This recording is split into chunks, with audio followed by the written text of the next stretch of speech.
Si vous ne pensez qu'à prendre toute la place, jamais vous ne verrez la vue d'ensemble, mesdames et messieurs. Ici, le lieu pour nous de vous inviter donc à travailler toujours en équipe et surtout à demander de l'aide lorsque cela est nécessaire et vital. C'est notre pensée et surtout notre conseil pour vous en cette matinée de mardi en direct sur la télévision de Burkina Faso à l'apéro déjeuner, le carrefour des hommes et femmes qui ont une histoire, un parcours à compter.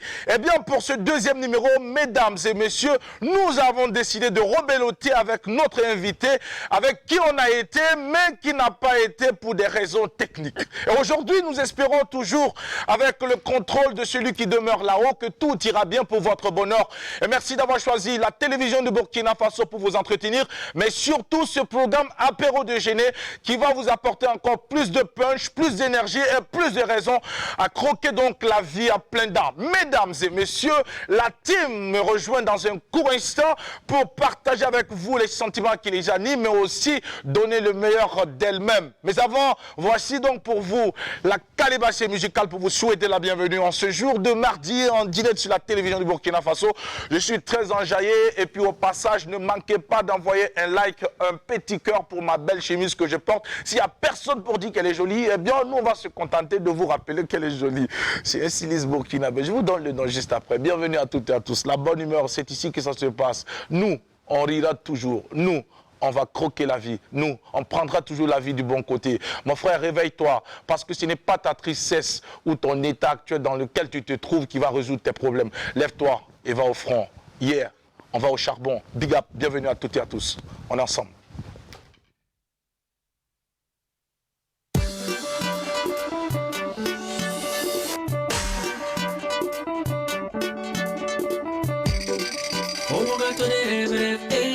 T'as le projet, t'as les rêves, t'as le projet, tu veux les réaliser, mais tu passes ton temps dormi, personne ne viendra réaliser pour toi. Y'a vie comme tout mais, tu es un sans gaffe, y'a vie comme tout mais,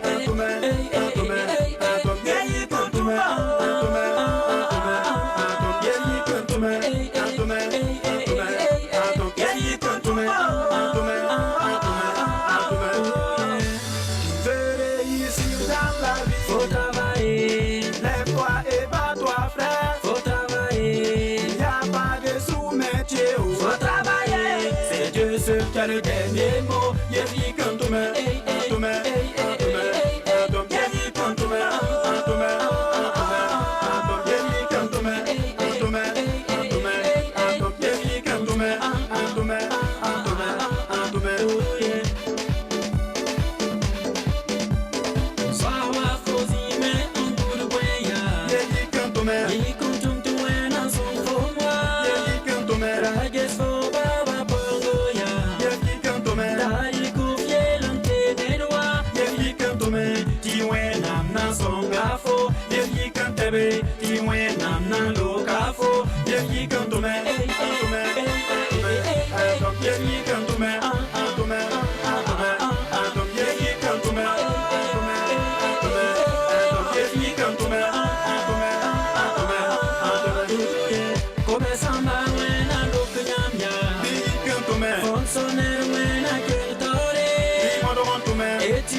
Eh bien, voici la meilleure solution pour être heureux.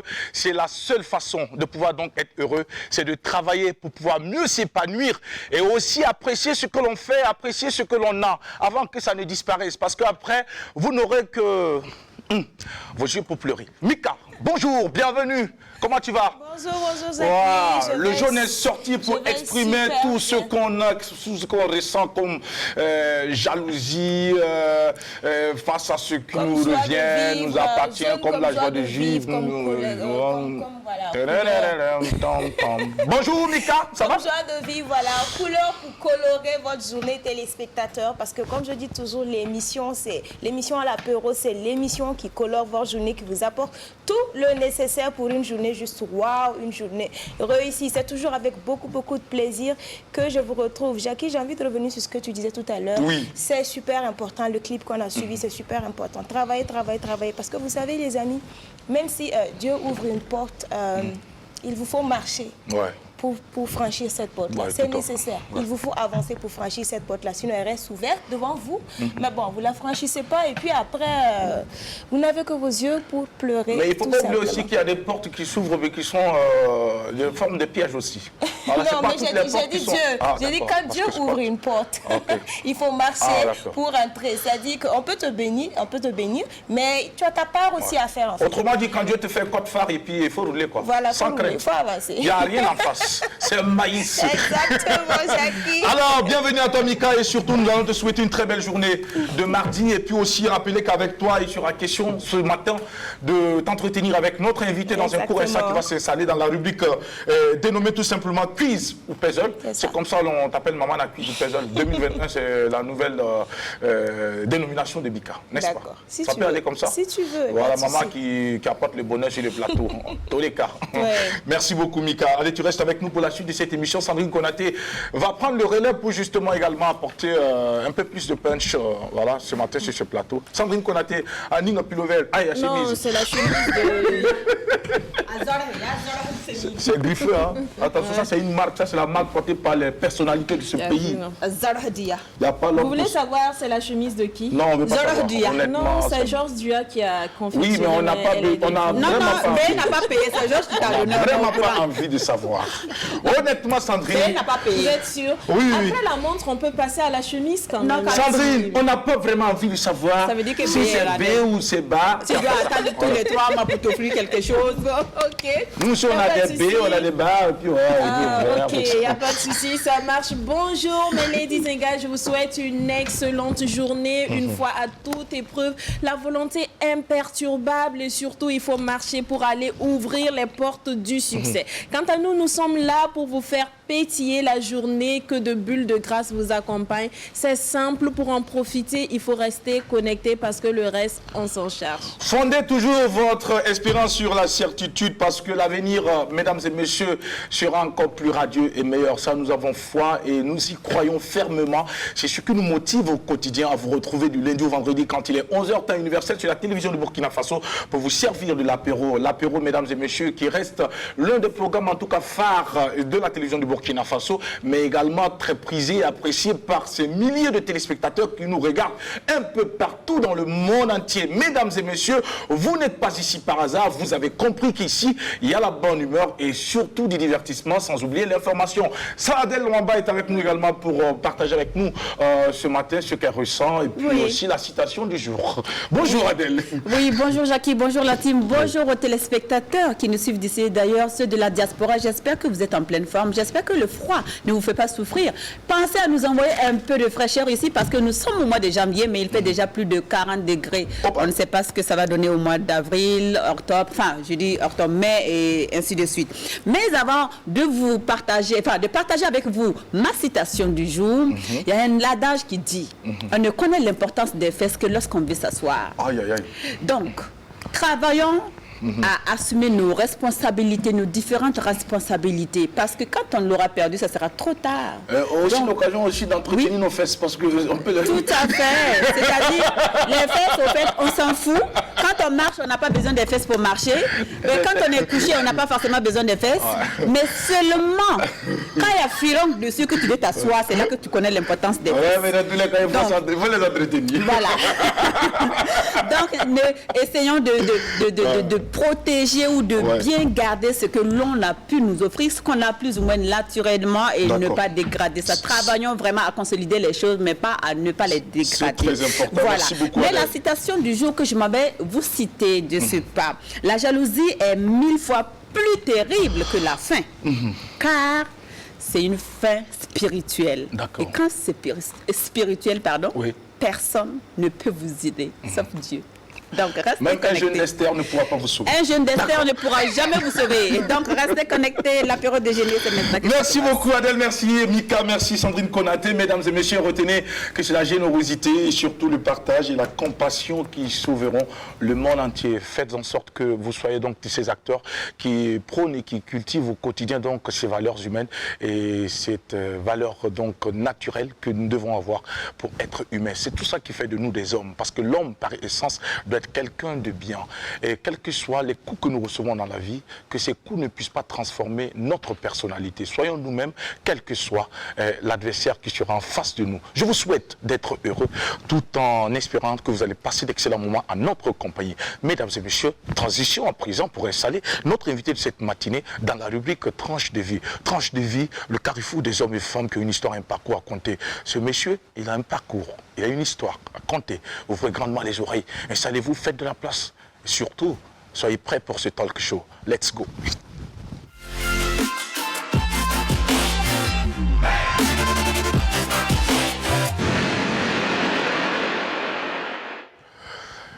Il a été confronté à plusieurs difficultés dans la vie. Mesdames et messieurs, notre invité, malgré toute cette adversité, est arrivé à sortir la tête de l'eau. Aujourd'hui, il est une référence. Aujourd'hui, il donne de l'emploi. Aujourd'hui, c'est un modèle, c'est un exemple, c'est un success story. Mesdames et messieurs, M. Soulama, Yves Omar est notre invité ce matin. Acclamation pour l'accueillir, s'il vous plaît. Il va nous rejoindre sur la chaise de l'invité. Tranche de vie pour partager avec nous cette belle expérience de vie. M. Soulama, bonjour et bienvenue. Bonjour mesdames. Et surtout merci de nous honorer par cette élégance ce matin vestimentaire qui ne suscite aucun débat et surtout qui confirme tout le bien que l'on dit de vous. C'est moi qui vous remercie pour le chaleureux accueil que vous me réservez. Oui. Nous sommes très heureux de vous avoir sur notre plateau. C'est vrai qu'en début de mission, la semaine dernière, ou il y a quelques jours, en plus, la semaine de mardi, on a tenté et nous espérons qu'aujourd'hui, elle sera la bonne. Le fils de Banfora, n'est-ce pas? Ouais. J'espère que vous avez essayé de contacter les dieux, les aïeux, pour que cette émission soit la bonne. Oui, aujourd'hui j'ai laissé mes amulettes dehors. Donc, du coup, je pense que les dieux de la technique seront avec nous. Ah, vous savez pourquoi il est important de les laisser dehors? Parce qu'ici, là, ce qui est ici est plus fort que vos amulettes. La preuve, à 2 reprises, je les ai apportées ici, la technique a bugué. Hein. Ah ouais. Mais c'est vrai qu'on dit il n'y a pas 2 sans 3. Mais aujourd'hui, je pense que l'émission, nous allons pouvoir la réussir. Mais dites-moi, les amulettes, là, c'était au niveau des doigts ou c'était au niveau des reins? Je ne vous dirai pas parce que c'est un secret. Alors, M. Soulama, vous êtes natif donc de cette belle localité. Depuis, je pense bien qu'on parle de Sidéradougou. Sidéradougou, est-ce qu'on peut en savoir plus sur cette localité? Alors, je suis né à Sidéradougou. Ouais. Sidéradougou, c'est un département de la Comoé, dont le chef-lieu de province, c'est à Banfora. D'accord. Voilà, j'ai fait 2 années de scolarité, c'est-à-dire le CP1 et le CP2. D'accord. Et ensuite, j'ai rejoint Banfora pour le reste de ma scolarité. Ensuite, le cycle secondaire, je l'ai passé à Banfora aussi. Oui. Et mes parents habitaient un petit village à côté de Banfora, qui est même avalé par la ville maintenant, qui est devenu le plus beau quartier, on l'appelle Paris, mon village. D'accord. Donc, Banfora, vous savez, c'est la plus belle ville du Burkina. Oui. Alors, donc, je suis fier d'être ressortissant du Banfora. Vous parlez sous contrôle de qui Comment? Vous le dites sous contrôle de qui? Eh bien, c'est sous contrôle de votre contrôle. Je pense que vous n'allez pas dire le contraire. Justement. Ouais. Est-ce que vous avez fait un tour à Réo? Sandrine, chez toi, c'est où? Est-ce que vous avez fait un tour à Dédougou? Eh bien, je donnerai fait un tour à Bingo, à Tabia et à Konfi. Le seul conseil que je pourrais vous donner, c'est que allez-y dire aux dirigeants de vos communes de prendre attache avec monsieur le maire de Banfora pour avoir quelques bribes de secrets pour pouvoir développer vos zones, qu'elles deviennent un peu comme Banfora. Moi, je sais tout ce qui me retient à Banfora, c'est le bangui, c'est tout. Ah ben voilà, c'est une particularité. Eh ben, je vais vous inviter. Il n'y a rien d'autre. J'ai une maison de vacances, je vous invite, vous n'aurez pas à payer d'hôtel. D'accord. Youpi, au moins cette année, on aura des vacances. Loger, nourrir, blanchir. Ouais, c'est ça. Ou bien c'est loger Bangui. Tout ce que vous voulez. On sera banguidisé. Alors, monsieur Soulama, le CEP en 1984 à Banfora, BPC en 1989, le CAP, certificat élémentaire d'aptitude donc pédagogique 96 à Bobo-Dioulasso. Vous arrivez à Bobo-Dioulasso, vous êtes accueilli par qui à Bobo-Dioulasso? Alors, nous avons été la première promotion de l'ENEP de Bobo-Dioulasso. D'accord. Et donc, nous étions en location, bien sûr, parce que ce n'était pas un internat. D'accord. J'étais en location. Nous avons passé une année d'école, et puis la deuxième année, c'était le stage. Voilà. Après le stage, maintenant, il fallait aller travailler. J'ai été affecté à Waiguia, où j'ai passé 6 ans d'enseignement. Et de Waiguia, j'ai rejoint plutôt Ouagadougou. J'ai fait 2 années de travail dans l'enseignement toujours. Et puis après les 2 années, vous savez qu'il y a beaucoup de chômage. Donc j'ai préféré laisser la place aux plus jeunes et je suis allé créer mon entreprise. Wow. Vous avez préféré laisser la place aux plus jeunes pour aller créer votre entreprise. Mais après cela, avant de créer votre entreprise, vous avez obtenu le BTS communication d'entreprise. C'était en 2018. Ou bien c'était déjà étant entrepreneur que vous avez poursuivi? En 2018, c'est tout de suite. Mon entreprise, je l'ai créée, il faut dire, en 2004. Mais officiellement, c'est en 2006 que l'entreprise a été officiellement créée. Donc c'est en étant chef d'entreprise que je partais suivre les cours du soir pour faire mon BTS en communication d'entreprise. Parce qu'il faut savoir que l'on a toujours besoin d'apprendre. Quand on apprend, on sent qu'on prend une certaine liberté. Il y a beaucoup de choses à apprendre dans la vie. Il ne faut pas penser qu'on connaît tout. Hein. Et vraiment en allant, moi j'ai vraiment apprécié. Je partais garer ma voiture, je prends les cours avec les étudiantes et ça me faisait beaucoup de bien. Et les étudiants et les étudiantes. Non, mais c'est pour dire que. Mais c'est vrai qu'il y avait beaucoup plus de filles. Je ne sais pas pourquoi les garçons ne faisaient pas l'effort, mais bon. Alors, vous savez, vous avez affaire à des féministes ici. Oui. Alors, monsieur Soulama, moi, il y a quelque chose qui me paraît quand même un peu bizarre. Je sais que vous avez fait un tour également à Waiguia. Je ne sais pas c'était dans quel cadre. Vous étiez à Waiguia? Mais j'ai travaillé, j'ai enseigné à Waiguia. D'accord. J'ai passé 6 ans d'enseignement à Waiguia. Et avant de venir à Ouagadougou, j'étais instituteur, comme j'ai dit. D'accord. Oui. Et vous avez abandonné ce métier à Waiguia ou c'est quand vous êtes venu à Ouagadougou que vous avez abandonné ce métier? Alors, Waiguia, après les 6 années, j'ai été affecté à Ouagadougou. D'accord. Circonscription numéro 1. D'accord. Et là, j'ai passé 2 années. Et ensuite, comment est-ce que j'ai basculé dans l'automobile? Et déjà, moi, j'ai le sens des affaires. Si nous revenons sur Waiguia, si vous voyez dans mon curriculum, j'ai eu à fabriquer des djembés, des instruments de musique africains. On allait y revenir. Bon. Mais avant, on va parler un peu J'étais allé acheter, je voulais acheter une voiture.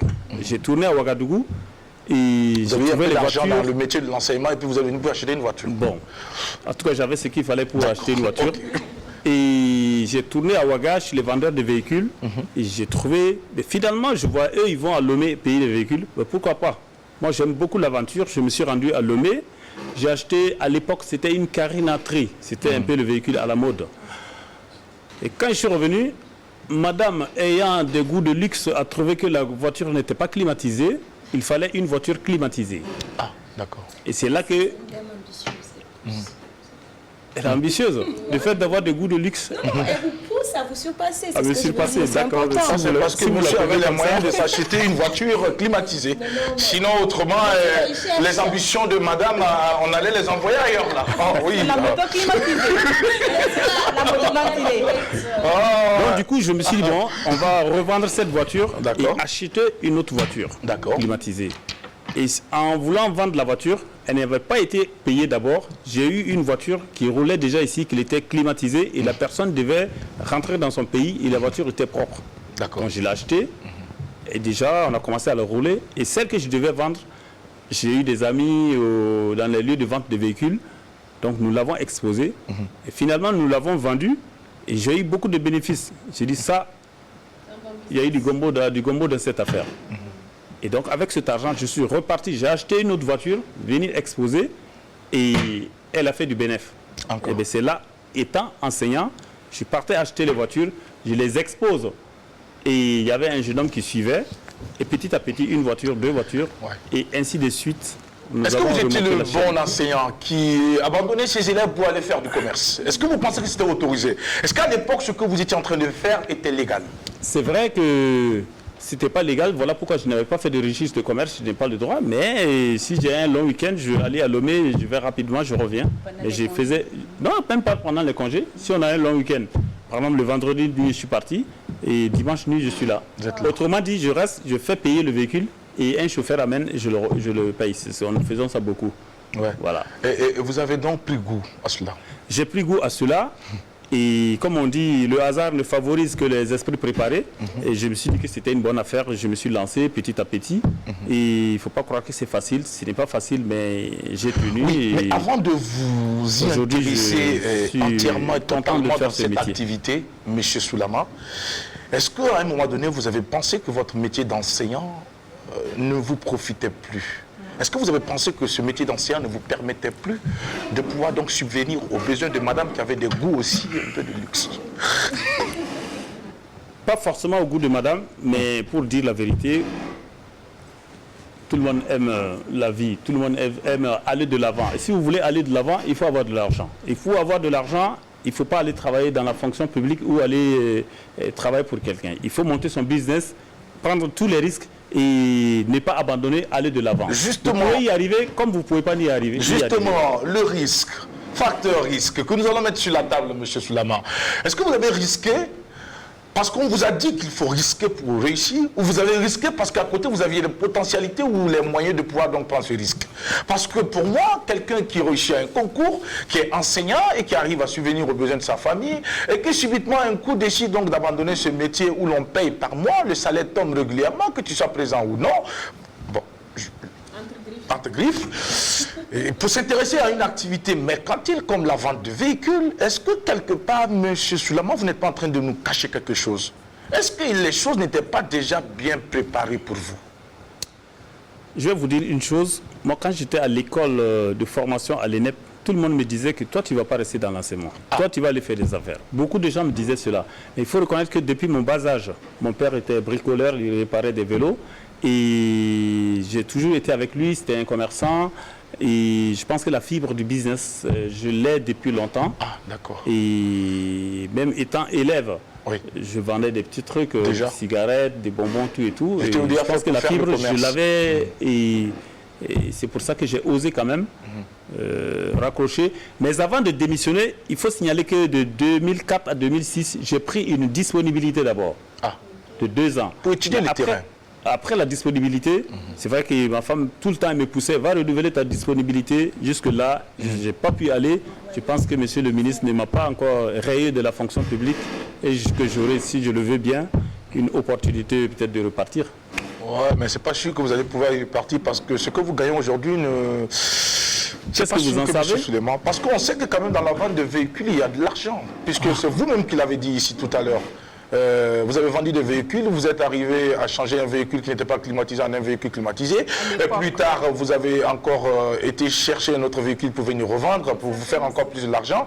Aujourd'hui, vous êtes bien costumé, vous portez des cravates en soie. Alors donc, quelque part, c'est pas évident. Parce que moi, je sais que M. Soulama, du 1er au 31, vous êtes illégalement bien assorti. Ce n'est pas évident qu'avec le salaire d'un enseignant, on puisse quand même vivre ainsi. Vous êtes d'accord avec moi, puisque vous avez dit tout à l'heure ici que pour être riche, ce n'est pas dans la fonction publique. Mais ce n'est pas moi qui le dis, c'est une vérité générale. Avec un salaire de fonction publique, c'est clair que c'est difficile de... Mais vous n'avez pas eu peur d'échouer quand vous avez abandonné, démissionné ou quitté la fonction publique pour aller faire votre business? Est-ce que vous n'avez pas eu peur? Mais il n'a pas démissionné jusqu'à présent. Non, il est en disponibilité, ça veut dire qu'il n'a plus de salaire. Ah non, mais là, c'est fini que maintenant, c'est fini. Ça. Je ne l'ai pas renouvelé, donc c'est clair, les textes sont clairs, il faut les respecter, il faut savoir. Je dis que je peux repartir, c'est pour plaisanter. Ah oui, les textes sont là, il faut les respecter, je les connais, je sais qu'en ne renouvelant pas, je serai rayé de la fonction. Je suppose que vous avez démissionné. Donc c'est comme si j'ai démissionné, quoi. Voilà. Mais le facteur risque, il est là. Tous les hommes d'affaires que vous voyez, c'est des risques qu'ils prennent. Ils vont faire des prêts en banque, ou bon, ils vont hypothéquer l'avenir des enfants. Il y a beaucoup de facteurs. Il y en a qui réussissent, comme aussi qui ne réussissent pas. Voilà, il faut, quand vous voulez faire du business, il ne faut pas mettre le facteur échec devant. Allez, n'abandonnez jamais. Il faut y aller. Mais un jour, on peut y arriver. Oui, c'est facile à dire, en tout cas. Mais difficile à pratiquer, surtout pour ceux qui s'inquiètent du lendemain. Alors, Mika, oui. Ah, c'est super tout ce qu'on entend sur ce plateau. Ah, d'accord. Oui, on apprend beaucoup. Mais moi, j'ai envie de revenir à l'enseignement. L'enseignement aujourd'hui, les gens n'hésitent pas à critiquer. Ah, il n'a plus le niveau, les enfants n'ont plus le niveau et tout et tout. Mais en fait, moi, je me demande, finalement, le problème se trouve où? Est-ce que c'est au niveau de la formation des enseignants eux-mêmes? Ou bien c'est à cause des comment on appelle des conditions en fait, des conditions dans lesquelles vivent les enseignants. Voilà. Parce que après, avant, au temps de nos parents, on a l'impression que c'était plutôt par passion que les gens étaient là, parce que le salaire n'était pas non plus aussi conséquent que ça, hein, c'était pas très différent. Voilà. Mais on a l'impression que le niveau était meilleur que maintenant. Donc le problème en réalité se trouve où? Avant que M. Souleymane réponde à cette question, le problème, moi j'aimerais associer à ta question cette question pour M. Souleymane. M. Souleymane, vous êtes venu dans l'enseignement par passion ou vous êtes venu par effet de mode? C'est ce travail. Merci pour mettre du beurre dans vos haricots. Merci pour cette belle question qui va me permettre d'élucider. D'accord. Vous savez, moi, depuis ma classe de seconde, j'ai commencé à passer les concours.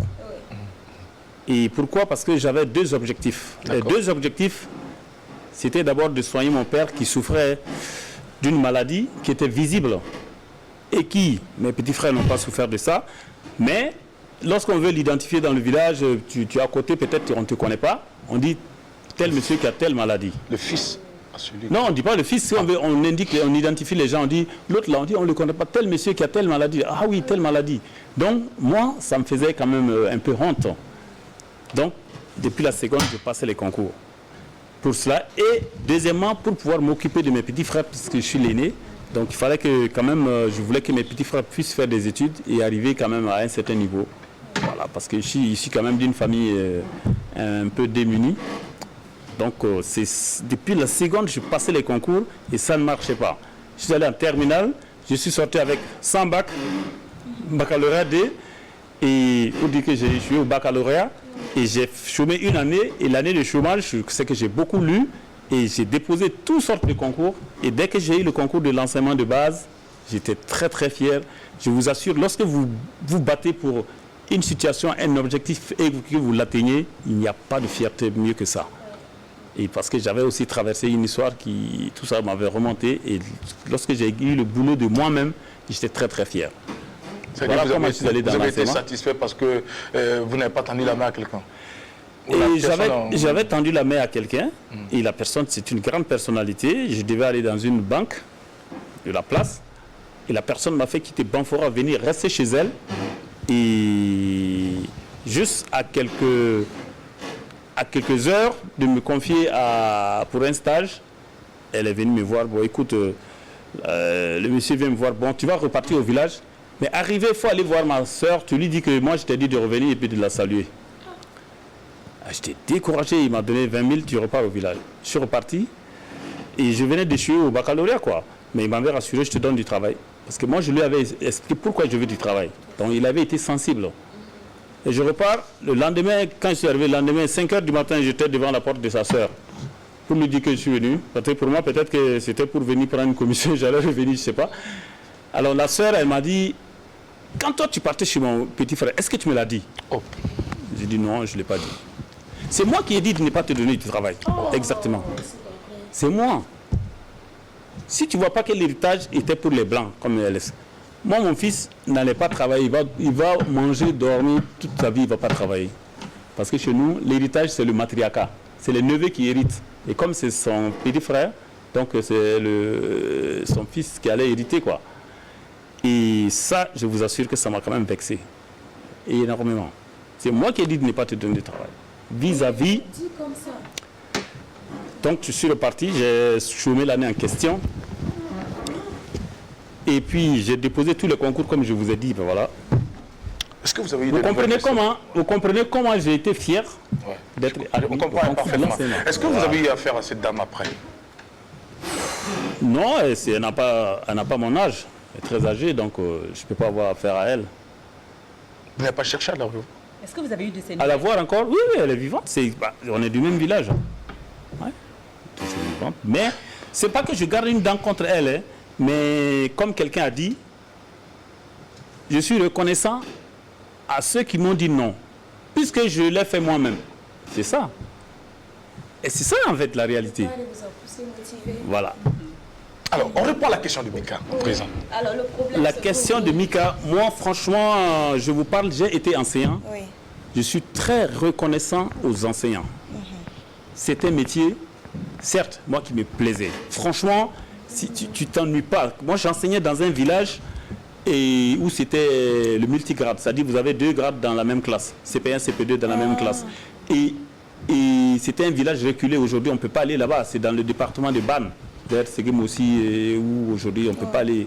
Et j'avais pitié de l'enseignant, parce que là-bas, de l'infirmier plutôt, parce que là-bas, ils prennent les médicaments frelatés, ils ne vont jamais voir l'infirmier, ils s'ennuient. Moi, j'étais avec les élèves et les 2 autres enseignants, on faisait du foot avec les élèves, on chante, et franchement, c'est un métier épanouissant. Mais, il faut reconnaître, ce n'est pas la faute de l'État, ce n'est pas la faute des enseignants. C'est difficile que ça puisse, je ne dis pas nourrir son homme, mais il faut savoir que nous sommes dans un pays pauvre, hein, c'est ça. Et ça ne peut pas nourrir et puis garantir c'est tout ce qu'il faut pour, pour que vous puissiez vous épanouir avec votre famille. Et alors que c'est du travail. C'est un travail, vous devez préparer vos leçons, la nuit, vous travaillez de jour comme de nuit. Et cependant, pour revenir sur le niveau dont vous parlez, si vous remontez un peu à l'histoire, au temps de la Révolution, il y a eu un licenciement massif des enseignants. Et on a recruté tous ceux qui avaient le BPC, même s'ils étaient des ouvriers quelque part, ils ont eu le BPC, ça fait 10 ans, vous revenez, vous déposez vos dossiers, on vous recrute.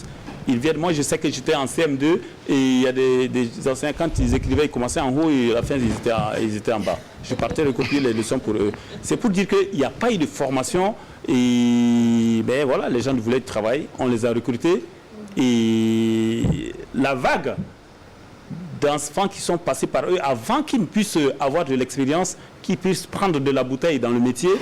Et c'est cette vague-là, il faut savoir que ce n'est pas de leur faute, ils n'ont pas profité, c'était vraiment... Le niveau ne peut pas être comme ceux qui ont eu les enseignants formés. Ça, c'est un. De 2, il faut reconnaître que les mesures d'accompagnement pour les enseignants, c'est bon, mais si on pouvait faire mieux, aujourd'hui, vu le travail qu'on a bas, vu les risques qu'on prend, et si on pouvait avoir plus de mesures d'accompagnement, ce serait bien, les encourager. Et aussi la formation. La formation des enseignants, ils en ont besoin. Il faut une bonne formation et encore formation continue pour les enseignants. Et ça nécessite aussi beaucoup de moyens. Et notre pays étant ce qu'il est, on n'a pas assez de moyens. Donc ça fait que vous voyez qu'il y a beaucoup de grèves. L'État et les enseignants, ce qu'on ne comprenne pas, ils sont à couteau tiré chaque fois. Il faut expliquer la situation. Troisièmement, à notre époque, quand on partait en classe, il fallait porter 3 pantalons, 3 chemises, parce que le maître avait l'autorité. L'enseignant avait l'autorité. Moi, j'ai envie qu'on retourne l'autorité à l'enseignant. Mais aujourd'hui, vous dites des choses à l'enfant d'une personne pour qu'il puisse aller de l'avant. Il va dire à son père, le maître m'a insulté, et son père va se lever pieds joints, ventre en l'air pour venir vous voir, pour dire pourquoi vous avez insulté mon enfant. À Bobo du Lasso, il y a un monsieur qui a osé aller lever la main sur un enseignant. Donc, quand les choses arrivent comme ça, vous êtes dessus. Que voulez-vous faire de cet enfant? Alors, je pense qu'il faut... Monsieur Soulama, avec un peu de recul, est-ce que si vous étiez appelé un jour à, si on rétrograde un peu, est-ce que vous auriez été enseignant? Si vous avez eu la chance de voir ce que vous voyez aujourd'hui et que vous repartiez dans le temps. Est-ce que vous auriez emprunté le même chemin, passant par l'enseignement? Mais si... Ou autrement, est-ce que vous l'enseignement- allez encourager votre fils ou votre fille à être enseignant ou enseignante? Je vous ai dit, je suis allé dans l'enseignement par nécessité. Sinon, en réalité, Et je voulais juste une porte de sortie. Sinon, en réalité, Mais après, si c'était une pas- porte de sortie s'ouvre, eh bien, il faut toujours essayer d'élaguer pour pouvoir vous n'avez pas encore chercher répondu à mieux. ma question, monsieur Sulaiman. Est-ce que vous allez encourager votre fils à être enseignant? Et je le laisserai libre. Pourquoi pas? D'accord. Il peut y Malgré aller. les conditions que Enseignant, il vous peut aller venez dans de- l'enseignement. Quand je parle d'enseignement, je vais parler d'enseignement du primaire. Oui, bien sûr. Sinon, si vous allez au secondaire, le supérieur, il y en a qui sont On très parle bien du payés. primaire, on Voilà. parle du primaire. Monsieur Sulaiman, avec ce que vous venez de mentionner tout à l'heure ici, les conditions dans lesquelles les enseignants travaillent, vous déplorez cette situation. Est-ce que dans ces conditions, vous allez encourager votre fils ou votre fille à être enseignant ou enseignante? Je pense que je le laisserai libre de faire ce qu'il veut. Vous allez Là où laisser il votre s'épanouit, fils aller là où il rencontrer ces mêmes s'épanouit, difficultés que vous avez connues? mais peut-être qu'il pourra les régler autrement. Peut-être que ce sera le sauveur de l'enseignement au Burkina Faso. Mais l'enseignant ne peut pas être Vraiment, son si, propre sauveur. tant qu'il est majeur, je le laisserai Mais faire comment ce qu'il l'enseignant veut. peut être son propre sauveur? Non, je veux dire, peut-être qu'il viendra avec d'autres initiatives pour pouvoir améliorer Vous pensez que les l'enseignement. enseignants n'ont pas assez fait pour améliorer les conditions de vie? Ah ben, ils ont besoin d'accompagnement. Ah. Et ils améliorent leurs conditions de vie. Comment? Ils veulent qu'on améliore. Parce que pour améliorer leurs conditions de vie, ils ont besoin d'un bon salaire. Ils ont besoin d'être indemnisés, par exemple, pour ceux qui n'ont pas de logement. Ils ont besoin de formation continue. Ils ont besoin de beaucoup de facteurs. Quand on voit aussi la réalité du pays, on sait que voilà, il y a tellement de choses, domaine santé, il y a plusieurs domaines où l'État doit investir. Bon, donc c'est vraiment un imbroglio, quoi. C'est très pas compliqué. facile. Voilà. Adèle Romba. L'enseignement, les enseignants, les professeurs, les maîtres, chapeau à vous. On salue aussi les Parce que... infirmiers. pardon Les infirmiers. Le personnel de la santé. Là, on n'est pas dans ce cadre. Oui, mais je les salue au passage. Ok, on parle des ils sont dans les mêmes enseignants. conditions, Les presque, enseignants, par exemple, le maître d'école qui peut avoir un niveau BPC et qui va donner des cours à quelqu'un qui va le dépasser un jour, qui sera ministre, qui aura le niveau bac et qui va se rendre compte que ce que monsieur connaissait là, c'était pas grand-chose. Beaucoup ne respectent même pas leurs enseignants. Et c'est par l'enseignant. Surtout l'enseignement de base, parce que tout c'est la base. L'école primaire, quand on a un bagage à l'école primaire, quand on a eu les bonnes méthodes à l'école primaire, on grandit avec. Ouais. Et puis, côté études, on n'est pas trop obligé de faire du boileau et de venir nous réciter les choses. D'aucuns disent, M. Sulaiman, que le métier d'enseignant est un métier ingrat. Est-ce que vous confirmez? Moi, beaucoup de gens disent cela, mais moi, je dis non, ce n'est pas ingrat. Si je suis enseignant, j'ai mon salaire, je fais ce que je veux et je travaille. Pourquoi dire ingrat? Parce que un de mes élèves m'a dépassé et il est devenu Il est devenu ministre. Opérateur économique, il est devenu ministre, il est devenu un cadre supérieur. Que je dois attendre quelque chose de lui? Non. Il n'a pas de devoir envers moi. Je ne vois pas où est l'ingratitude. Moi, je ne vois pas. Franchement. Dit qu'il donne tellement et que le retour à terme pécunier en termes de conditions de vie. Mais c'est un sacerdoce. Ah oui. Voilà, si vous dites c'est un sacerdoce, d'accord. Sinon, vous savez bien le salaire que vous méritez avant d'aller. Donc, je ne vois pas où est l'ingratitude. Oui. Non. Et pour beaucoup, c'est une beaucoup chance. dit, effectivement, l'enseignement, c'est une ingratitude. Parce que s'il a réussi, un de vos élèves réussit, vous allez boire votre bière, il se lève, il boit sa bière, il paye sa bière, il s'en va, vous payez votre bière, vous n'êtes pas content. Là, je ne suis pas d'accord. Vous devez payer votre bière, c'est vous qui l'avez commandée. Maintenant, si il vous apporte quelque chose, un plus, ben, tant mieux. Vous le remerciez. Je ne vois pas. Voilà. D'accord. En lisant, en parcourant votre CV, je dirais ça comme ça, j'ai vu que vous aviez la nationalité burkinabé et française. Comment avez-vous obtenu la nationalité française? Ça, c'est par le lien du mariage. Par le lien du mariage, votre épouse est française? Oui. D'accord. Elle est blonde même. Elle est blonde, d'où les goûts de luxe. Vous croyez quoi? La voix, elle a grandi dans froid. Alors, on a la chance d'avoir une photo. Oui, on a la chance d'avoir une photo. Elle est blanche. De monsieur et de madame, si la réalisation peut. Voilà, c'est la photo de madame. C'est bien cela, monsieur Soulama? D'accord. Ah oui, avec notre fils. Ok. Alors, on va revenir avec la P50, s'il vous plaît. MBK. Non, Ninja. Ninja, voilà. 600 000 francs, je me rappelle. On va faire un arrêt sur image. Alors, monsieur Soulama, dites-moi, ça remonte à quelle année? Là, c'est à Waïguia. Ah oui, oui. C'est dans vous les avez connu années votre femme 2001. quand vous étiez enseignant? Oui, je l'ai connu quand j'étais enseignant. Et comment vous l'avez rencontré? Eh bien, c'est les ancêtres qui l'ont appelé à Banfora. Moi, j'étais aussi en vacances. J'étais en vacances. Les amulettes en parlaient. Exactement. D'accord. Et j'étais en vacances de Noël. Et c'est à Banfora qu'on s'est rencontrés. Alors, comment vous êtes rencontrés? Très bien. Elles étaient venues en coopération à Thomas, parce qu'il y a un centre où les religieux à Thomas. Et puis, elles donnaient des cours à deux de mes neveux qui sont à Banfora. Et pendant les congés, comme je vous ai dit, Banfora, c'est la plus belle ville du monde. Il y a beaucoup de tourisme qui s'est développé à Banfora. Les neveux les ont invités à Banfora à venir passer les congés. Donc, ils étaient avec d'autres coopérants. Donc, ils sont venus à Banfora pour les congés de Noël. Et voilà comment on s'est rencontrés. Et vous vous êtes rencontrés une idylle d'année. Qui a fait le premier pas? Voilà. Bon, qui a fait le premier pas? C'est sûr que c'est monsieur. Bon, je vais vous raconter une réalité. J'ai un ami aujourd'hui, il est à Ouaga ici, si vous le demandez, il va vous dire c'est vrai. Moi, quand j'étais jeune, je m'étais dit soit je vais me marier à une blanche ou à une femme peul. Pourquoi? Ben, vous avez... C'est personnel. Vous pouvez le vouloir aussi. Et donc, quand vous les trouvez j'étais... plus belles que les autres?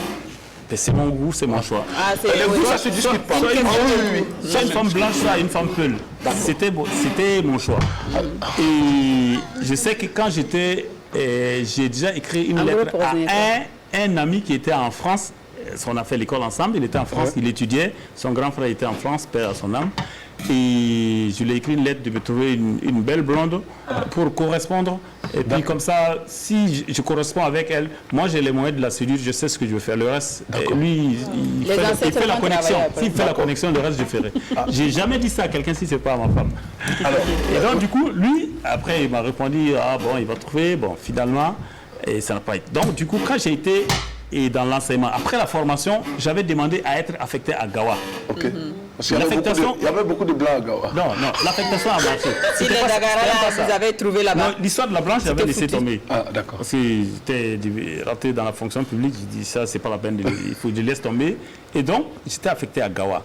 J'ai demandé à un ami, j'ai dit, j'espère que je vais trouver une belle fille peul à Gawa. Ok. Il m'a dit, non, à Gawa, tu ne vas pas trouver de femmes peul. Que des Dagara. Tu vas trouver des loubiers, des Dagara aux dents taillées. Ce sont mes esclaves. D'accord. Et il dit, tu vois, Sankara, il est beau. Dans la zone d'où tu es Sankara, il y a des jolies femmes peules. D'accord. Et j'ai couru vite venir voir une tante qui était au ministère afin qu'il puisse lutter pour que j'aille à Waïguia. Voilà pourquoi comment j'ai été affecté à Waïguia. Ça, c'est une anecdote. Ce qu'on peut retenir après ces témoignages, monsieur Soulama, alors, donc si moi je m'arrête là ce matin, je vous dis que moi, à partir d'aujourd'hui, je veux une femme... D'accord, comme ça. Mais c'était mon projet, c'était mon projet. C'est un projet. Je pensais que j'étais chercher ma femme peul à Waïguia. Et puis voilà. Alors, monsieur Soulama. Mais je l'avais eu, mais après, bon, ça tournait au vinaigre. Le vinaigre. Voilà. Mais le lait était trop taillé. On parle à présent, monsieur Soulama, de votre talent de fabricant d'instruments de musique. Tout à fait. Alors dites-nous, monsieur Soulama, dans votre famille, il y avait des musiciens? Oh non. Ou c'était pas de musiciens dans ma famille. Et comment est-ce que vous êtes arrivé à fabriquer des instruments? Et quels sont les instruments de musique que vous fabriquez à l'époque? Comme je vous l'ai dit, toujours je reviens sur le fait que le hasard ne favorise que les esprits préparés. Je vais vous raconter une anecdote.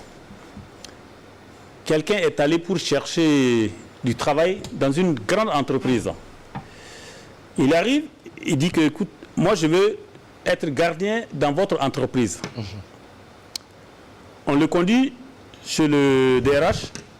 Arrivé, le DRH, le directeur des ressources humaines, lui dit « Donnez-moi votre mail, je vais vous envoyer le document pour pouvoir postuler, devenir gardien chez nous. » Le monsieur dit « Je n'ai pas de mail, je n'ai pas d'adresse email. » Il dit « Alors, si vous n'avez pas d'adresse email, vous ne pouvez pas travailler chez nous. » Et le monsieur est reparti.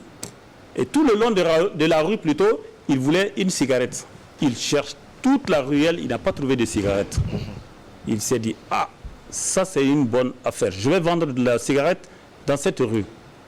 Il va chercher une cartouche de cigarette chez un commerçant et commence à vendre. Il arrive à vendre. Un mois après, il a plusieurs cartouches. Il installe une petite table.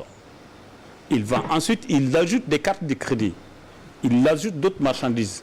Quelque temps après, il ouvre une petite boutique. De fil en aiguille, au fur et à mesure, monsieur, il ouvre une grande boutique. À un moment donné, il avait toute une grande surface, un grand supermarché pour lui. Il était devenu PDG d'une grande entreprise. Un beau jour, un monsieur qui a un master en comptabilité vient le voir. Monsieur le PDG, je voudrais bien déposer un dossier chez vous pour la comptabilité. Je suis expert en compta, j'ai un master en comptabilité. Donc je voudrais votre adresse mail pour pouvoir vous présenter mon CV afin que vous puissiez l'étudier. Le PDG lui dit, je n'ai pas d'adresse mail. Il dit, quoi? Vous, propriétaire de tout cela, vous n'avez pas d'adresse mail? Mais si vous aviez une adresse mail, vous seriez multimilliardaire. Et au PDG à lui dire, si j'avais une adresse mail, je serais gardien. Et c'est une façon de dire, il faut savoir interroger les opportunités qui sont autour de vous. Si vous voulez aller de l'avant, une personne qui a la tête sur les épaules, qui veut aller de l'avant, doit savoir interroger les opportunités qui sont autour de vous. Moi, c'est ce que j'ai fait. Quand je suis arrivé à Waigua, je ne savais pas fabriquer des djembés, ça m'intéresse, je n'ai jamais fait ça. Et j'ai constaté qu'il y avait beaucoup de touristes qui venaient à Waigua. Pourquoi? Parce qu'il y avait le groupement NAM, les 6S, peut-être que vous avez entendu parler avec Bernard Lédia, paix à son âme, qui avait développé, et aussi il y avait beaucoup d'associations, d'amitié qui étaient liées avec Waigua. Et beaucoup de touristes venaient. Et à côté de moi, il y avait un groupe, comment on appelle, d'artistes. Et donc, quand les touristes venaient, ils voulaient un djembé, et ils partaient d'un petit village, trouver un monsieur qui fabrique des mortiers, il lui montre comment il peut faire le fût, il fabrique, ils viennent monter pour les touristes. Et moi, quand j'ai vu ça, finalement, je suis rentré dans la danse. Donc, quand les touristes arrivent pour aller faire le fût, et ils n'avaient pas d'argent, ils viennent me voir, moi je leur prête l'argent. Je suis rentré dans la danse. Je dis, bon, ça c'est un bon business. Et c'était mes amis, et on faisait tout ensemble. Ils étaient des joueurs de balafon et de djembé. Du coup, j'ai commencé à apprendre à fabriquer avec eux. Et comme moi j'avais assez de moyens, les fûts de djembé, on les sculpte à Koubri ici. Koubri. Et donc, finalement, moi je viens à Koubri. Et ça, c'est des très beaux fûts, c'est professionnel. Je viens à Koubri, j'achète le fût de djembé, je repars à Waigua. Et maintenant, moi, c'est un businessman. Moi, je les employais pour m'aider à monter et puis je les payais maintenant. Donc, j'étais devenu le chef d'entreprise. Et au début, il faut savoir que beaucoup de mes collègues sont venus me voir. Oh, ça, c'est un travail de voyou. Pourquoi tu rentres dans ça? Les gens ne vont pas te respecter. C'est moi qui savais ce que je cherchais. Et vraiment, je m'en suis marré, quoi. C'est moi qui savais ce que je cherchais. Et on a commencé à fabriquer, poser. Et quand les touristes arrivent, ils peuvent arriver, ils sont 20, il y en a 10 qui vont vouloir des djembés. Et en ce temps, c'était des francs français. Et ils arrivaient, on payait, c'était cash. Et moi, j'étais avec mes petits frères. Et franchement, moi, je pouvais taper 3 mois sans aller toucher mon salaire. Ouais. Donc, quand je rentre les week-ends, c'était pour fabriquer les djembés. On fabrique, poser, et puis après, quand ils sont là, c'est disponible. Parce que moi, j'avais plus de moyens. Je suis allé faire un crédit à la Caisse populaire de 200 000. Et le fût de 200 000, c'est énorme. Quand je viens avec ma Ninja que vous avez vue, je vais à Koubri, j'achète, j'attache. Et je prends Sojebaf à l'époque. Et le dernier bus, c'était 22h. On vous donne un bus pourri, vous mettez vos trucs. 22h à 3h du matin, vous êtes à Waigua, tu déposes. Donc je faisais ce business. Comment je suis rentré, j'ai acheté les petits balafons ici, les petites koras. on met ensemble et puis j'avais ma boutique. Et au finish, pendant les vacances, moi j'étais très occupé, mes camarades enseignants venaient rester chez moi, ils jouaient, j'avais acheté des jeux de société, ils jouaient, et à midi, moi je leur payais à manger, chacun venait prendre des petits crédits chez moi, je sais que, donne-moi ça, je vais te donner, je te donne sans attendre à ce que tu me rembourses, parce qu'après si je m'attends à ce que tu me rembourses, on ne sera plus amis. Et voilà comment, franchement, avec ça, je m'en suis très bien sorti. Alors, est-ce que madame a été pour quelque chose quant à votre découverte donc, de l'Hexagone? Est-ce que madame vous a motivé à aller visiter l'Hexagone? Quand on s'est connu, ses parents sont là-bas naturellement. Il fallait que j'aille faire leur connaissance. Et quand on partait, effectivement, on amenait des djembés avec nous. Et quand on amenait, je profite de votre antenne pour remercier la famille. Beaucoup de personnes achetaient des djembés, pas parce qu'ils ont envie, mais ils achetaient pour pouvoir soutenir, parce qu'ils savent ce qu'on fait avec l'argent. On payait les scolarités de mes petits frères avec l'argent, on soutenait la famille avec l'argent. Et voilà. Qu'est-ce qu'on a dit autour de vous lorsque vous avez rencontré madame et que vous avez montré à tout le monde que c'était avec celle-là que vous souhaiteriez partager le restant de votre vie? Est-ce que vous n'ont pas trouvé un peu plus ou moins égaré? Parce que très souvent on dit « Fou Nassara !» Est-ce que c'est pas sorti entre-temps? Bon, vous savez, moi, depuis longtemps, j'aime vivre ma vie, j'aime vraiment faire ce que j'aime. Oui, mais ça a été dit. Mais les parents, le premier jour que j'ai annoncé à mes parents, ils se sont levés, ils ont dit de balayer cette idée, mettre dans le feu. Ils balayaient l'idée, mettre dans le feu. Chez nous, on dit, au Prigundi Damon. C'est-à-dire qu'il faut balayer cette idée, mettre au feu. Il ne faut plus en parler. Il ne faut même plus parler de ça. Voilà. Et donc, moi, je n'ai rien dit. C'était les congés. J'ai dit à Raphaël, j'ai dit, viens, on va aller au village. Puisqu'ils ne la connaissent pas. Donc, pour nous, on a une idée des Blancs, comme ils vont emporter notre fils, il ne va plus nous... Effectivement, on a un aîné qui est parti depuis des lustres. On n'entend pas parler de lui, on n'entend plus parler de lui. Il est à Strasbourg. D'ailleurs, même à notre mariage, je l'ai invité, mais il n'est pas venu. Et pour dire que ça donne un exemple. Mais les gens ne sont pas les mêmes. Ça peut être une Africaine, une Chinoise, voilà, et puis ça va basculer ou ça va être bien.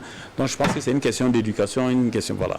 Et donc quand elle est venue au village, le matin quand on s'est levé, il y avait des enfants qui avaient la mort, elle a commencé à essuyer. Ah, les gens, pour eux, une blanche ne doit pas faire ça. Et puis elle allait pour faire la vaisselle.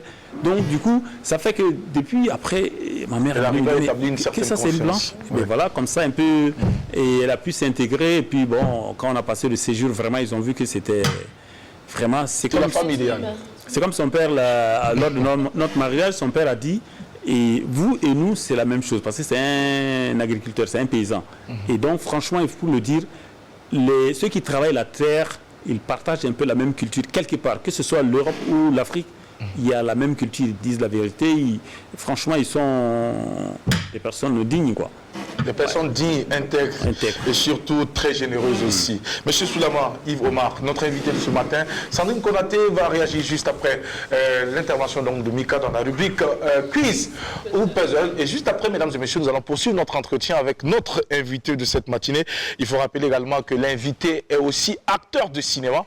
Alors, plusieurs casquettes aujourd'hui et nous allons plus savoir comment est-ce qu'il est arrivé à mettre en place son entreprise Rio, donc automobile, et quelles ont été les difficultés auxquelles il a été donc confronté. Mais avant, Mika s'installe convenablement. La lion de l'apéro, c'est maintenant. Let's go.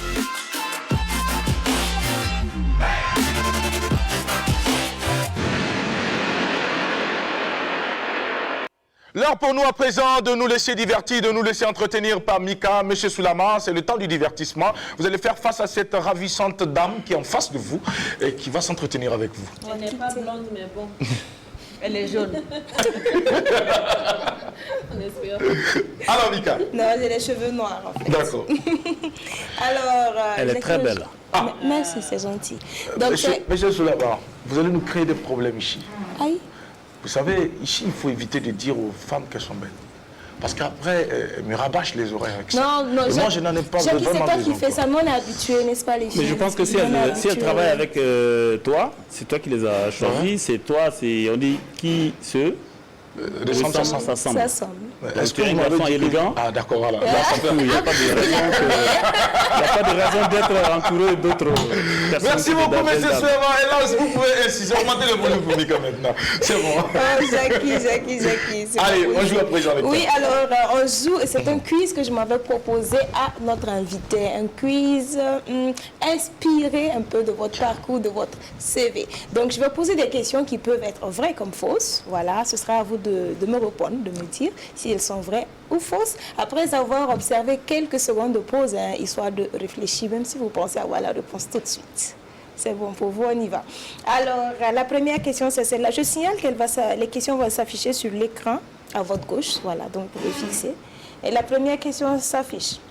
Une voiture hybride est une voiture qui fonctionne et avec du carburant et avec de l'électricité. Vrai ou faux? Quelques secondes. Merci pour la musique. Et puis, on recueille votre réponse. Alors, je vous écoute. On pédale vélo. Donc, Si on dit on baisse, mais pourquoi? Oui, si vous voulez. En fait, j'ai mis attendez un peu quand même de la part. Allez-y, oui. Est-ce que l'explication est utile? Non. C'est vrai ou faux? Oui. Oui, vrai. Oui. Ou avec du carburant, ou pas les deux à la fois. Pardon? Pas les deux à la fois, soit l'un ou l'autre. Soit avec du carburant, soit avec mais pas les deux à la fois. Quoi. Je veux dire, les deux ne fonctionnent pas en même temps. Non, je veux dire, c'est une voiture hybride, c'est une voiture qui peut fonctionner. C'est-à-dire, les deux fonctions sont dedans, en fait. Voilà, c'est ce que j'essaie vrai, de dire. vrai. Les deux fonctions sont dedans. Vrai. Effectivement, c'est vrai. Mais c'est pas seulement avec de l'électricité. Non, c'est pas seulement. cette Les question, deux fonctions sont cette dedans. question, Exactement. la Oui, réponse, c'est c'est ça. quoi? Vrai ou faux? C'est vrai. D'accord, C'est super. vrai, Merci. les deux fonctions sont comprises dedans. D'accord. Voilà, un moment, ça peut fonctionner avec de l'électricité, un autre avec du carburant. D'accord. Tout simple. C'est ça. Est-ce qu'il y en a qui Ou des fonctionnent batteries. aussi? Est-ce qu'il y en a qui fonctionnent également avec du gaz? Ça, Mais les j'avoue, voitures hybrides, c'est bien, mais une fois que vous avez des problèmes, c'est pas facile. D'accord. à c'est gérer. ce qu'on a entendu dire, Adèle. Souvent. Mais si vous l'avez toute neuve, ça va, hein, vous avez tout le temps pour... Oui, même l'entretien, ils refusent. Par exemple, il y a des maisons ici, on appelle depuis l'Europe pour poser la question si on peut réparer ici. Ah, Ils vous disent avez une oui. voiture hybride. Arrivé ici, personne ne veut toucher parce qu'aucun technicien C'est n'est des qualifié. responsabilités, C'est seulement hein, en oui, oui. Côte d'Ivoire, voilà. Pour le moment, toute l'Afrique, il faut aller en Côte d'Ivoire pour réparer le véhicule. Aïe. Même au Ghana, à côté, ils refusent. Personne ne veut toucher à votre véhicule. Oula. Je t'ai dit que tu as des personnes exceptionnelles. Vous voyez qu'elle a pris une voiture exceptionnelle. Ah ouais, c'est ça. Pourquoi ça marche avec des batteries? Ah oui, c'est ça. Ouais, une personne exceptionnelle, oui, c'est ça, oui. Ah oui, je suis exceptionnel. Les personnes qui prennent des voitures exceptionnelles, oui. Et bon, dans tous les Qui ont des cas. caractères exceptionnels. Oui. Tout est exceptionnel. C'est la différence. Oui, Alors, monsieur on va voir Soulama, notre ce sont des invité. personnes exceptionnelles.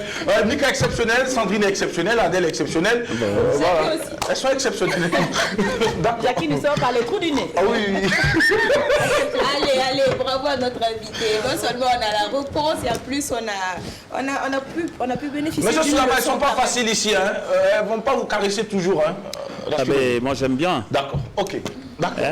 D'accord, ça marche. Alors on va avec la deuxième question qui est celle-là. La bonne expression, c'est la répétition est pédagogique. Vrai ou faux? Bon, on va rectifier. C'est pas pédagogique, c'est pédagogique. Donc, je suis instituteur. Hein, les fautes, ça ne passe pas sous mes yeux. Hein. Ah ouais. Maman God, je n'ai pas demandé s'il y avait des fautes ou pas. Ma question c'est est-ce que c'est vrai ou est-ce que c'est faux? Quand vous donnez une instruction, quand vous posez une C'est une question, coquille, on pouvait dire que ça a glissé, mais c'est vrai. C'est vrai. moi j'ai demandé si c'est dans son devoir. La répétition est pédagogique. Mais là, elle a dit C'est pour ça que j'ai rectifié d'abord. Je pensais Il a que corrigé. c'était... D'accord. Donc, monsieur Soulama a raison. Il a corrigé d'abord la faute avant de Je répondre. ne suis pas d'accord. Je suis d'accord, vous ça ai va. demandé. D'accord, d'accord. L'énoncé est clair. Ok, clair, d'accord. L'énoncé, on ne le reformule Faux. pas. L'élève ne le reformule pas. Vrai ou faux? Point. Faux, d'accord. Mais un élève studieux doit pouvoir identifier les fautes. Oui, mais aussi les pièges. Parfois, il y a des pièges à les énoncer. Alors, au passage, est-ce qu'il vous est déjà arrivé d'avoir affaire à un élève qui vous corrige en classe? Bien sûr. Comment Oui. vous vous sentez quand on vous Comment vous corrige en le classe? prenez? Eh bien, je le remercie et je lui fais un cadeau, un présent. Tiens Vous la êtes craie, tiens une craie. exceptionnel. Tous les professeurs, hein, je sais que je me Mais suis détesté pour ça. Non, moi j'ai eu, C'est grand pour qui? moi, j'ai eu un professeur qui m'a carrément dit va chercher dans le dictionnaire. Je suis allée à la bibliothèque, j'ai ramené le dictionnaire. C'était nécessaire. Elle m'a dit non, le dictionnaire qu'elle a à la maison, c'est différent. Est-ce qu'elle a ramené le dictionnaire qu'elle a à la maison? Non. Je n'ai jamais venu. Je n'ai jamais venu, sérieusement. Lui, il est parfait. L'enseignant, c'est une personne humaine comme nous, comme tout le monde. Il n'y a que ceux qui ne font rien, qui ne font pas. Ça Nous, peut beaucoup arriver, d'erreurs. ça peut Voilà, juste glisser. c'est clair. À une virgule près du chiffre. Ouais, et puis il y en a qui sont très forts, ils sont toujours assis, c'est eux qui sont toujours en train de vouloir identifier les erreurs et puis les fautes des gens, les experts en tout. On vous salue. La Bobby Didi. Vous savez tout. Donc l'invité, il s'en sort bien encore. Il est fort. Il a dit que c'était faux. Non, parce il est fort, qu'effectivement, Mika. c'est Il va faux. faire 5 sur 5. C'est pas pédagogique, D'accord. c'est pédagogique. Alors on va avec la troisième question. Monsieur Soulama, je vous soutiens. Qui est un bonus quand même. Le Burkina Faso est subdivisé en 45 provinces et reparti en 13 régions.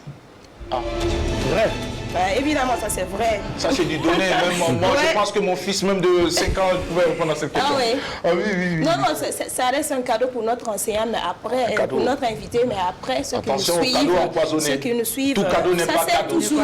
Voilà, c'est ça. Ça sert toujours. Alors, on apprend toujours. On va avec la question suivante. En réalité, la denture et la dentition désignent la même chose. Vrai ou faux? Quelques secondes, je recueille votre réponse. La denture et la dentition. Et la dentition Dans tous les cas, il y a désignent dents la même partout. chose. Est-ce que c'est vrai ou bien c'est faux? Monsieur Soulama, il y a dents partout. Oui, mais Et puis il y a thé partout. Il a dit que c'était faux. Il a dit que c'était faux. Est-ce que vous voulez bien nous expliquer pourquoi? Non, parce que les gens ont tendance à confondre les deux. Mais explique-nous. Les gens ont tendance à confondre les deux. On a tendance Est-ce à que dire, l'expression, on a tendance à dire que tu as une vous- belle dentition. Dentition. Oh, c'est Alors que plus les une belle dentition, c'est denture. une belle denture. Voilà, c'est ça. Parce que Et la dentition, c'est quoi? Je la le fais de la dentition, c'est le les dents processus. des dents des enfants qui... De pouce. Voilà. Oui, pour les Des dents. enfants. Voilà, c'est ça, c'est ça la dentition. Les bébés dont les dents sortent et puis ça les démange. Voilà, en ce moment on parle de dentition. C'est la Monsieur Soulama, dites-moi, est-ce que j'ai une belle denture? Mais une vilaine denture. Les téléspectateurs ne diront pas le contraire. Monsieur Soulama, elles sont jalouses de ma denture. Non, ses dents sont bien blanches, quand même, il faut l'avouer, oui. Elle a Et perdu puis, au c'est sang. bien aligné. Oui, il a En fait, il a une belle denture. le relief est parfait. il n'a jamais eu l'occasion C'est-à-dire, de regarder lorsque pareil. Dieu est en train de concevoir cette denture, il a pris tout le temps. Parce qu'il a dit que ce garçon devait beaucoup sourire. Donc, qu'est-ce qu'il fallait faire? Il fallait donner cette arme. C'est important. Denture.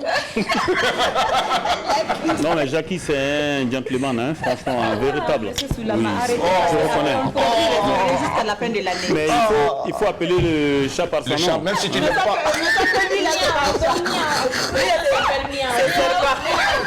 Vous êtes terrible. C'est pas de ma faute, hein, les enfants. Allez-y me chercher ailleurs. Alors, Jackie, voilà, Oui. on a la réponse. C'est pas du tout la même chose. Il est en train de rafler, hein, le point. Non, Jusqu'à non. présent, il n'a pas En encore fait- tapé pour En toi. fait, je m'y attendais un peu. Le premier Et- mois de l'année, Mika a décidé de faire des Et cadeaux aux j'avoue, invités. oui, et j'avoue que je ne suis pas dessus parce qu'en même temps, on a les explications, ce qui est super important. Parce Ça, c'est qu'après, le but du jeu, c'est aussi ça, quoi. D'accord. Voilà. Donc, on va avec... Je t'assure, hein, je te fais une confidence. J'ai déjà sorti cette phrase quelque part. Et je pense que si la personne me suit en ce belle moment, dentition. veuillez bien m'en excuser, mais s'il vous plaît, oubliez dentition. Je parle de denture. Non, c'est une erreur qui revient souvent. Ça en glisse fait. partout. Oui, Voilà. ça Donc, il y a revient beaucoup de personnes qui traînaient cette grosse Exactement. erreur. Et je crois qu'aujourd'hui, on a beaucoup appris. C'est ça. Voilà. Voilà. Ok. Alors, la dernière question, c'est celle-là. La première voiture électrique est apparue aux environs de 1830. Vrai Tiens, ou faux? quand tu as La déjà dit, première voiture électrique est apparue aux environs de 1830. Tu sais, Jackie, j'aime Monsieur bien... Soulama, faux. Nika veut s'amuser avec moi. Est-ce que vous étiez né en 1830? Les connaissances que nous avons, nous c'est tu n'es pas encore né. Ouais, c'est juste Ça, pour c'est vous. l'histoire. Est-ce que vous avez entendu parler de cette première voiture? J'ai dit faux. C'est faux. Non, mais pourtant, moi, je trouvais que c'était vrai. Aux environs, pas exactement en 1830, mais aux environs là, il y a un de problème. 1830. D'accord. Sandrine, il y a un Parce qu'en problème. réalité, c'est ce qu'on appelait voiture. C'était pas la voiture Aux au environs de sens... 1830. C'était pas la voiture au sens de voiture qu'on connaît aujourd'hui, quoi, tu vois. Ça Bon. ressemblait plus à une calèche tu vois. Ben, à ce moment, c'est cette question-là, Oui, monsieur Soulama. oui, mais ça s'appelait voiture. La réponse, oui, monsieur Peut Soulama. être relative. Voilà. Oui, Monsieur ça Soulama, ça peut être relatif. Voiture pour lui ou pas. Oui, c'est ça. En son temps, c'est ce qu'on appelait voiture. Voilà. Et c'est, monsieur Soulama, au nom de toute la team, vous avez gagné le point ici. Il n'était pas précisé. Alors, oui, c'est le oui, il a professeur qui raison. décide. Parce que la voiture, même, il fait un moment où il y avait des voitures qui roulaient au charbon. Oui. Donc, Oui, ça s'appelait voiture, mais s'appelait après, aussi quand on dit voiture aujourd'hui, on voit tout de suite le truc, voilà. Moderne et autres. Voilà les derniers modèles qu'on a, mais après la voiture, voilà. Donc, je pense que je vais lui accorder le point quand même. D'accord. C'est gentil, merci. Bravo, Alors, bravo. bravo. Monsieur Soulama, vous avez remporté, donc, vous avez remporté la victoire, 5 sur 5. Merci. Ce qui veut dire autrement 5 à 0. Voilà, c'est ce que ça veut dire. Non, moi j'ai atteint mon objectif, vous ne savez pas. L'invité s'est bien amusé. Alors, Je sais monsieur qu'il s'est Soulama, amusé. acteur Donc, également principal dans un film documentaire, L'Odyssée d'Omar, de la réalisatrice Mamounata Nikema. Voilà, de Pilum Pikoum Productions. Le tournage a été fait dans plusieurs pays, la France, Belgique, l'Allemagne, Ouagadougou, Lomé et Banfora. Alors aujourd'hui, où est-ce qu'on en est? Est-ce que le film, vous avez fini de tourner? Est-ce que le film sera bientôt projeté dans les salles? Je pense qu'en envoyant mon curriculum, je n'aurais pas dû mettre le titre. Donc on ne va pas trop parler du titre. Il n'y a pas de souci, on Voilà. parlera du titre. Donc, c'est un film que nous tournons depuis, je crois, 2017. D'accord. Voilà, nous avons tourné à Ouaga, à Banfora, au Togo à Lomé, en France, en Belgique, en Allemagne. Et nous devrions aller au Canada pour tourner à Montréal. Et moi, j'ai dévancé, comme je travaille, je vais acheter des voitures à Montréal. Donc, j'ai dévancé la réalisatrice. Et j'ai fait un mois, donc elle devait me suivre, mais il y a eu une question plutôt de visa. Elle n'a pas pu venir. Donc du coup, nous n'avons pas pu filmer au Canada. D'accord. Bon, mais nous avons adapté déjà avec ce que nous avons filmé dans d'autres pays. Et le film est en montage en ce moment. D'accord. S'il y a FESPACO, peut-être que le film va passer au FESPACO. Alors comment est-ce que vous avez rencontré justement cette réalisatrice et comment est né l'amour pour le 7e art? Eh bien, c'est une dame, je pense que depuis 2004, non, elle cherchait un personnage pour son film documentaire. Et son film elle veut montrer aux jeunes Africains que l'on peut rester ici, aller de l'autre côté, faire du business et puis revenir et aussi vivre, quand même avoir, je ne dis pas que je vis à l'aise, mais arriver à quand même à subvenir à ses besoins. On n'a pas besoin forcément d'aller rester là-bas pour vivre là-bas et s'en sortir. On peut rester ici aussi, vivre avec sa famille, dans sa culture, et chez soi, et puis faire des va-et-vient et s'en sortir correctement. Et ce qu'elle voulait montrer aux jeunes Africains, elle a cherché 2004, mais je crois qu'il y a un de mes amis qui est aîné, qui lui a dit un jour, écoute, je vais vous présenter quelqu'un. Si vous voyez la personne, si elle n'arrive pas, si cette personne ne peut pas faire votre affaire, ce n'est pas la peine de continuer à chercher. Ah ouais. Donc, il m'en a parlé, j'ai dit, il n'y a pas de problème. Il a passé le numéro à Mamounata Nikema, qui est de Pilipikoum Productions. Elle m'a appelé, on s'est rencontrés au CCF, on a discuté quelques minutes, elle a dit, c'est vous qu'il me faut. D'accord. Et puis c'est parti. Et c'est parti pour l'aventure. Voilà. Alors, monsieur Soulama, on sait également, on a appris que vous êtes le genre de papa qui ne se gêne pas à porter son bébé au dos, son enfant au dos pour faire des travaux. On allait chercher cette photo. Si la réalisation nous permet, on va voir cette photo. Et puis, on va... Mais mon enfant, Oui, on va vous poser une question par rapport donc à tout cela. On va voir la photo avec le réalisateur et la photo où l'on retrouve monsieur. Voilà. Alors, vous étiez en train de faire la lessive avec votre enfant au dos, n'est-ce pas? Alors, vous ne le faites pas plaisir ou c'est par contrainte? Et ma femme a dit, si je ne porte pas mon enfant au dos, elle avait un gourdin, il faut que tu portes l'enfant au dos, sinon je vais te taper sur la tête avec le gourdin. Tu vas étaler la vaisselle, et le jus de la vaisselle, le linge, et sinon, donc là j'étais obligé de le porter au dos, sinon je ne porte jamais, c'est notre totem de porter un enfant au dos. Ah, donc vous avez eu peur de votre épouse? J'ai eu peur de ma femme. Là, ça sent le narga. Ah oui, monsieur Soulama. Mais là, vous venez de nous avoir quand même. Hein. Alors, on voit même que l'enfant est porté il est mis dans une bassine. Alors, est-ce que vous ne vous êtes pas dit que si jamais on tombait sur ces photos, ça pourrait un peu porter un coup à votre personnalité? Votre virilité. Oui, votre virilité. Non, mais pour dire vrai, ma femme plutôt m'appelle Papa Gâteau. Ah. Et vraiment, j'aime bien m'amuser avec mon fils. Et je crois que c'est le dernier, il faut savourer. Hein, après, il va grandir, ça sera fini. Vous êtes également un cordon bleu. Vous faites de la cuisine aussi. Je viens ici, il dit non, papa, j'ai pas le temps, il faut que je parte. Donc je profite quand même. Il a 4 ans aujourd'hui. Il a 4 ans, mais je le porte tout et tout. Ma femme, elle se plaint. Il se dit, mais attends, il faut profiter avant qu'il ne grandisse. Oui. Donc on s'amuse bien quand je suis à la maison. Oui. Là, on a fait la machine après. Voilà, vous êtes un papa très présent. Voilà, très présent quand même, c'est important pour moi, c'est important pour lui. Oui. Et on s'amuse bien. Est-ce que vous faites de la cuisine souvent, vous préparez souvent? Et la cuisine, quand j'étais enseignant, oui, mon épouse même le dit, quand elle venait chez moi à Waibia, je faisais la cuisine pour elle. Mais maintenant que nous sommes hommes d'affaires, je préfère attendre, je prends mon apéritif, ma femme elle fait la cuisine et puis tranquillement. Parce que quand même les choses ont évolué quand même. Mais ça ne vous empêche pas d'aller acheter quand même quelques tomates. Du village non, là c'est à Montréal, c'est au Canada. Oui. C'est quand j'arrive là-bas, je loge à Berry-UQAM, c'est la grande gare, il y a une auberge. Parce que quand vous allez faire du business, il ne faut pas vouloir vous montrer loger dans des grands hôtels, il faut économiser. Donc j'habite dans une auberge et dans cette auberge, vous pouvez faire la cuisine. Il y a tout, vous faites vos achats, il y a un grand frigo, vous mettez vos trucs, vous mettez votre nom, personne ne touche.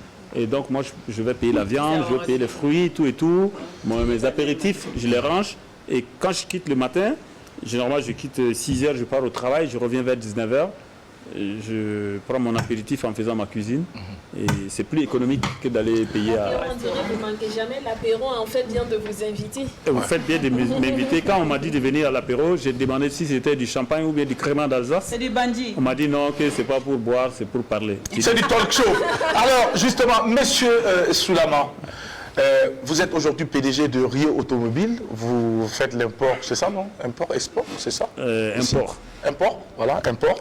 De véhicules. De véhicules. Alors, dites-nous, est-ce que dans cette activité, il vous est arrivé d'enregistrer une grosse perte un jour?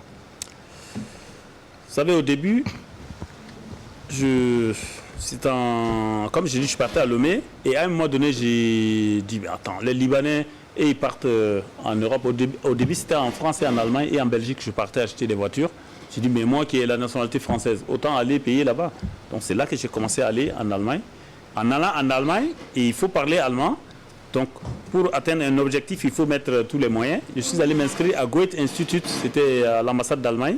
J'ai appris à parler allemand. Comme ça, parce que beaucoup de nos camarades, quand ils arrivent, ils attendent que leurs cousins qui font le Yossi, passez dans l'expression, qui travaillent là, ils finissent et les accompagner, s'ils ne savent pas parler la langue. Et moi, j'ai appris à parler la langue. Arrivé, je prends mes métros, tout et tout. J'ai les adresses, je vais acheter mes voitures, je fais mon business moi-même. Et après, maintenant, les gens, comme vous le savez, beaucoup ne consomment plus les véhicules européens maintenant, c'est les véhicules américains. Même les RAV4 et tout, ça vient de l'Amérique.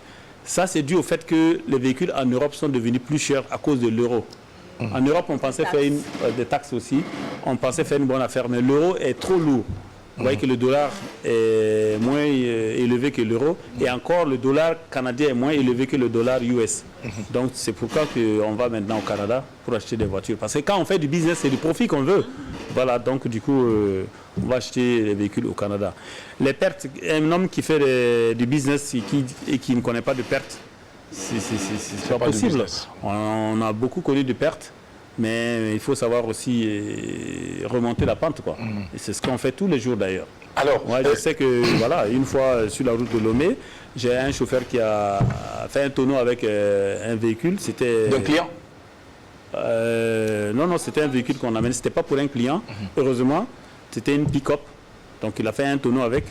Et ma chance, c'est que personne n'est mort parce que quand il avait pris au moins 4 personnes dans le véhicule, alors que c'est interdit, Vous pouvez prendre une seule personne. On suppose que vous êtes allé acheter votre véhicule et vous avez pris un chauffeur. Donc, comme moi, je ne suis pas là, il avait pris du monde. Ils ont fait un tonneau, personne n'est mort, on les a soignés dans le petit village. Donc, ça, c'était une grosse perte, parce que c'était une perte. La voiture était irrécupérable. Ouais, une perte de pas moins de 4 à 5 millions, quoi. Et les assurances qu'on prend, c'est des assurances, c'est vraiment décoratif. Il faut souhaiter ne pas avoir de problème, d'accident, et tout. Parce qu'ils ont dit non, les gars, il a pris un trou, il a fait tonneau, l'assurance n'est pas valable. Est-ce que la majorité de vos clients sont du Burkina Faso? Alors, je dirais oui et non. C'est vrai qu'au Burkina, il y a un marché, mais le plus grand marché, c'est arriver à vendre à plusieurs pays. Donc, quand moi, mes conteneurs arrivent dans les pays portuaires, vous savez que nous, on n'a pas de port. Donc, on dépote directement. Le dépotage, c'est ouvrir le conteneur. Et il y a des formalités. Une fois qu'on fait le dépotage, on transfère les véhicules dans les parcs. Moi, je préfère vendre directement dans les parcs, dans un parc à Lomé.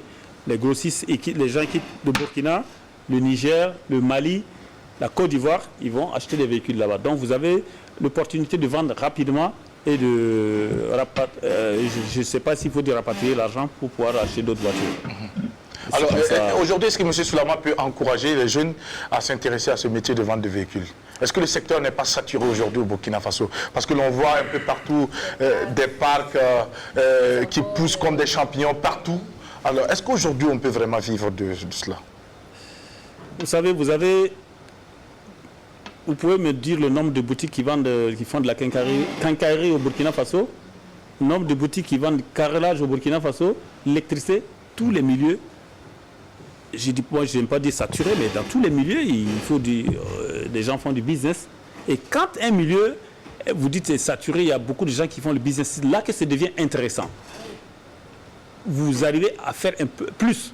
Vous devez innover afin de pouvoir atteindre vos objectifs. Il ne faut pas mettre de la jalousie. Au contraire, vous devez être. Moi, je ne dis pas que j'ai des concurrents, j'ai des partenaires. Et on travaille ensemble. Le milieu est saturé, comme les gens aiment le dire, mais il faut apporter un plus. Et aussi, faites attention. Quand vous passez dans les parcs, vous voyez beaucoup de véhicules. Faites attention. Arrêtez-vous, identifiez. Vous allez voir les véhicules vraiment vendables. Peut-être il y en a 3 ou 4. Ah bon? Parce que beaucoup de personnes sont de l'autre côté. En quittant ici, ils n'avaient jamais touché à une voiture.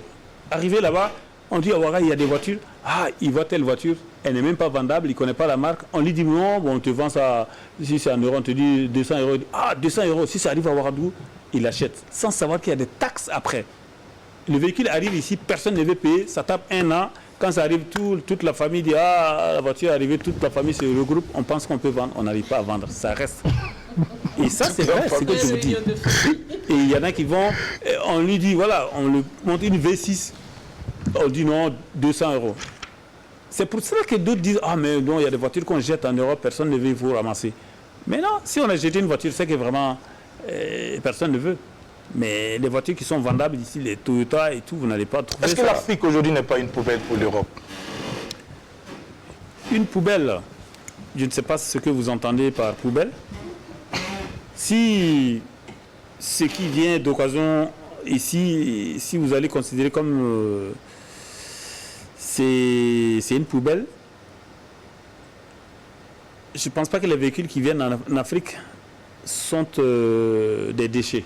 Mais vous venez de nous dire, M. Soulama, que nombreux sont ces véhicules-là qui sont parqués au niveau donc des différents parcs automobiles et qui ne sont pas vendables. Ça devient quoi ces voitures? Ce sont des ordures? Eh bien, non, ces gens, c'est pour dire que ces gens ne savent pas, c'est pas leur travail. Mais qu'est-ce qu'on fait de ces véhicules? C'est pas leur travail, ils devraient se renseigner d'abord. Je profite de dire que quand vous voulez faire du business, allez-y voir les aînés, renseignez-vous. Qu'est-ce que je peux apporter sur le marché? Quel produit peut s'écouler facilement? Ces gens, ce n'est pas leur travail, ce n'est pas leur business. Oui, mais la problématique n'est pas là, M. Soulama. Qu'est-ce qu'on fait de ces véhicules-là? Eh bien, ces véhicules-là, après, on les casse. Le moteur n'est pas abîmé, c'est bon.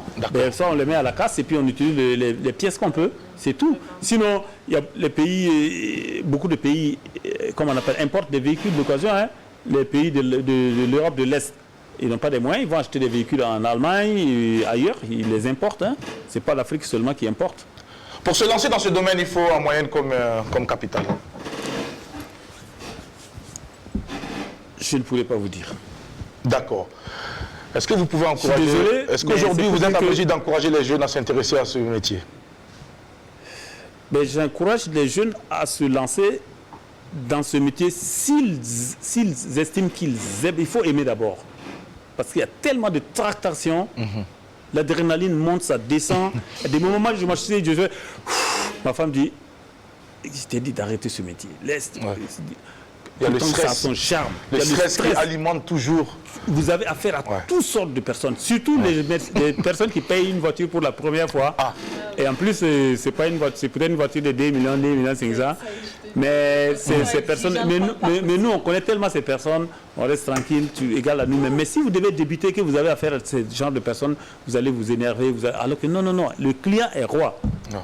Surtout quand il y a un bruit dit qu'il que- entend dans la voiture, ça fait quelqu'un, il dit mobile de la concernant. On dit qu'il y a une seule personne qui peut licencier tout le monde dans l'entreprise, même le directeur, c'est le client. Seulement en allant dépenser son argent ailleurs. Donc quand un client arrive, il est roi, ce qu'il veut, faites-le. Et Seul le client peut licencier tout le personnel, même le boss dans l'entreprise. Wow, ça c'est trop fort quand même. Ben, c'est vrai. Seulement en donner allant toute la dépenser place. son argent ailleurs. En allant dépenser son argent ailleurs, Oui. il licencie tout le personnel. Absolument. Et même les PDG. Donc, qu'est-ce qu'il faut faire?